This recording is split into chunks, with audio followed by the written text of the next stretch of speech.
Hey y'all, my name is Darby, and this is going to be some bookworm banter. If you are new here, welcome. I am just a casual bookworm who loves to talk about books. So yeah, that's pretty much it. Today I'm going to be talking about Red Rising.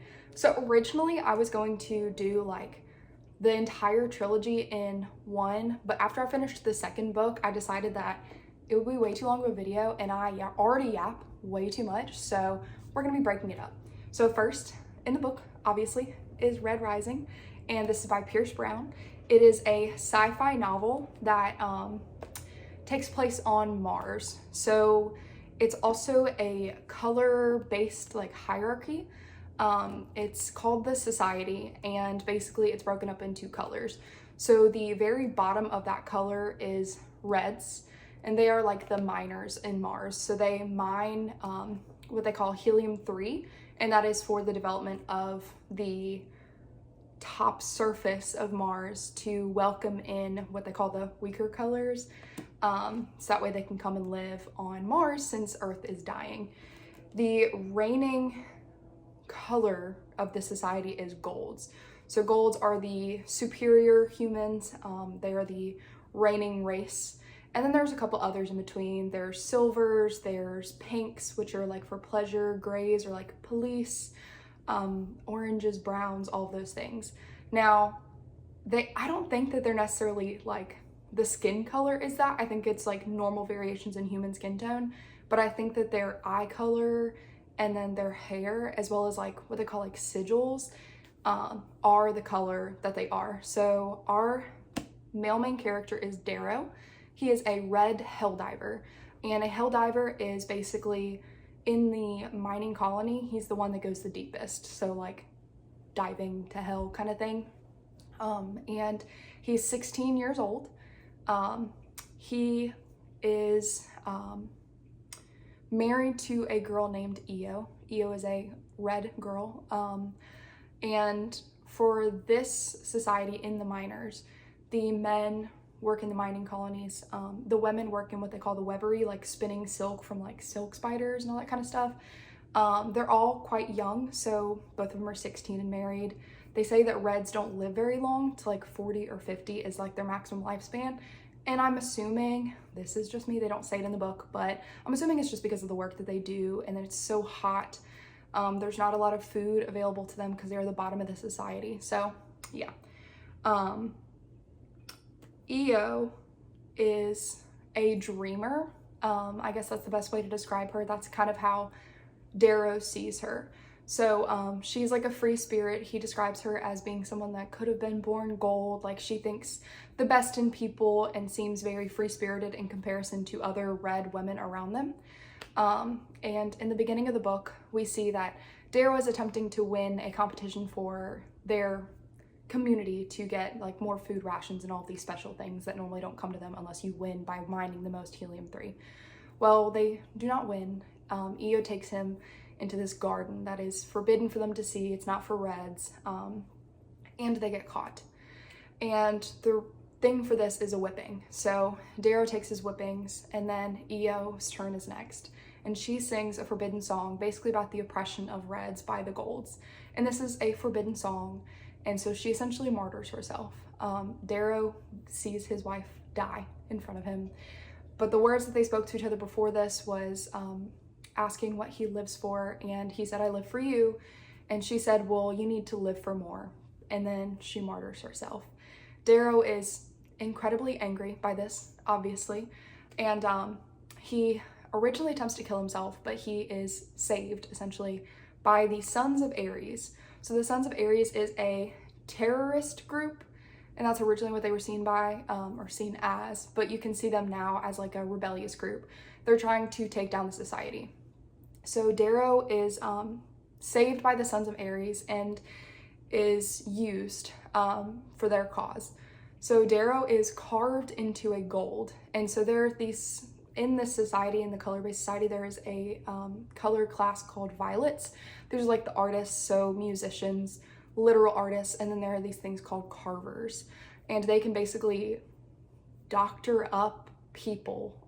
They make them into something else. And so this is unheard of, but Darrow is carved into a gold. So for, I think it's like a year-long process, he is turned into a gold entirely. He still has the mindset of a red, but they basically implant more information of gold society and the history. He looks like a gold. His bone density is changed. He is altered to become a gold.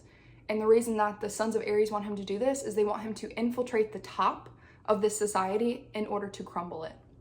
So he survives this carving and then takes this basically aptitude test for what they call the Institute. And the Institute is a school that basically takes what they call like the elite teenagers. They're like 18 years old. You have to be smart enough to pass this test to get into the Institute. And so it's the smartest, most elite, but also the most spoiled of the golds. And they go to this Institute, and basically it is there to shape them into the leaders of the gold. So they can basically learn the skills of warfare in order to become the most elite and get these good positions. If you win the Institute, it kind of gives you a leg up in that society to be able to like rule fleets or be a part of this really big society and either be a politico or whatever. So that's kind of where we're at in this, is Darrow infiltrates the Institute and he is set to win in order to get the highest position he can in the society to take them down. So Darrow does have a bit of a enemy in the Arch-Governor of Mars.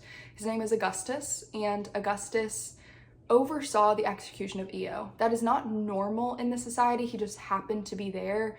It's all kind of a little weird. I wonder if we're gonna get a little bit more background on why he was there, but he was there for this. He oversaw her hanging and her singing this song. And so Darrow has kind of like singled him out as his #1 enemy.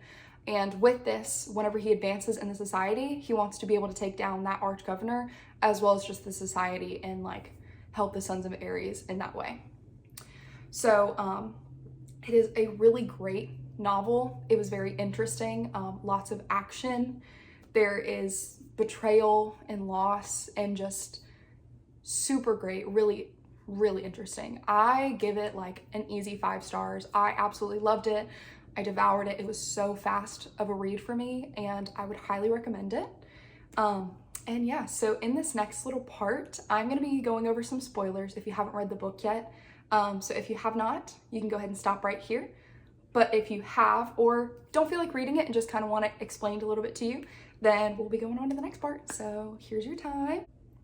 Okay, so on the way to the Institute, Darrow, it seems like it's like a train that they board that brings them to this area, and he meets a gold named Julian, and he befriends him while he's there. He seems very kind for the golds, which is surprising to him because obviously he's a red. The only gold that he really has seen has been his oppressors, and so he has this very bad image of him. And he kind of befriends Julian, sees that he seems to be a little bit different than the other golds that he knows in his head. And then he learns of something called the Passage. And essentially the Passage is something that they don't know about yet that happens before you get into the Institute that's supposed to like prove your strength. Well, when we get to the Institute, they go into this like castle, and overnight, like literal in the night, each of the students gets abducted and they get beaten by obsidians, which is like, I would say like, maybe it's like the military elite. I don't know, because the Greys are like military police, but the obsidians are like a higher up. They're like more brutal. But essentially obsidians come and beat them in the night, and they put them in this room. And whenever they get the bag taken off of their head, it's 2 people in a room, and essentially the only way to exit is by killing the other. Darrow's bag is removed and he sees that it is Julian. So Julian fights Darrow, and Darrow wins. And Darrow is obviously very hurt by this because he had just made this friend and is already facing this punishment of having to kill one of his brand new friends that he made. They exit this passage and they go into like this mess hall, like castle, whatever. It's like just a grand room. And then he sees that there are others that are joining him. One of those is called, or one of them is named Cassius. Cassius was Julian's twin, and Julian had mentioned him on the train, saying that Cassius was the smarter of them and was more talented and all these things, and was already waiting there for them. And so Darrow had befriended them both before, and Cassius makes a remark about how he was able to defeat whoever it was that he had, and that he just wonders when Julian is going to come out. And Darrow internally feels so bad, because obviously he knows that he's the one that killed Julian, but he doesn't want to tell his friend that. So he just leaves it be for now, and that will come back later, and it's so tragic. So he's stuck in this turmoil between his red feelings and these new gold friends that he's making, because he's starting to make strange accomplices, and he's starting to really care for them. And so he's torn between seeing them as the worst in humanity, and there's a line in the book where he says that they are the best in humanity and also the worst in humanity. And so he's seeing where there are these strong people that are basically forced into this way of thinking, and they're almost brainwashed into these things, and that they think they're elite, but then there's part of them that has this, I guess, almost imposter syndrome. I don't know, that could just be me reading too much into it.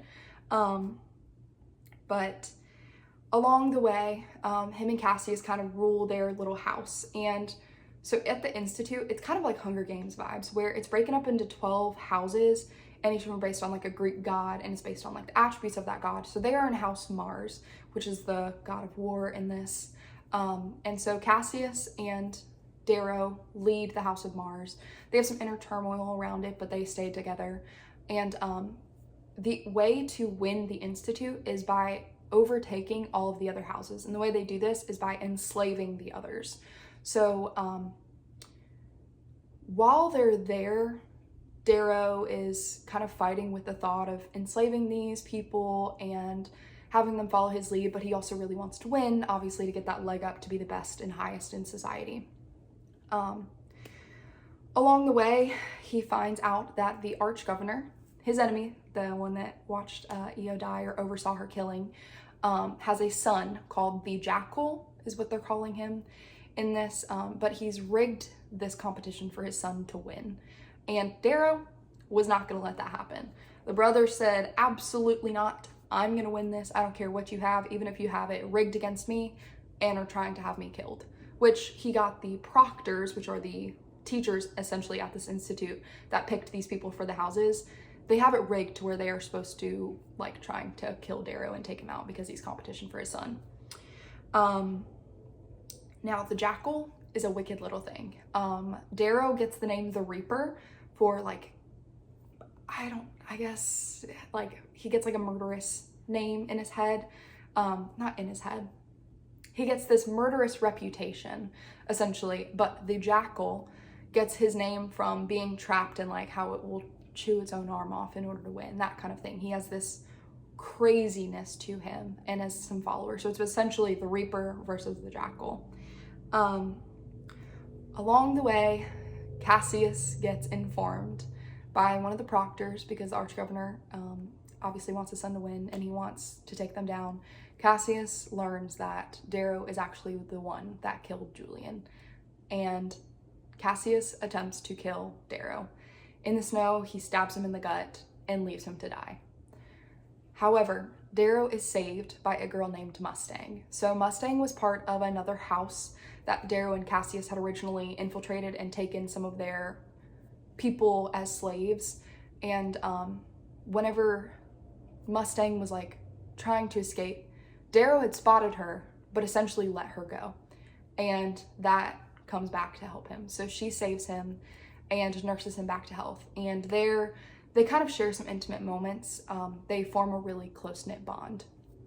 And essentially, that benefits them. They start to win the Institute by, rather than enslaving these people, they are freeing them and winning their confidence. He earns their respect and their loyalty by taking over these other houses and saying, if you do this for me and follow me, you will not be enslaved and be forced to do it. It is because you choose to do so.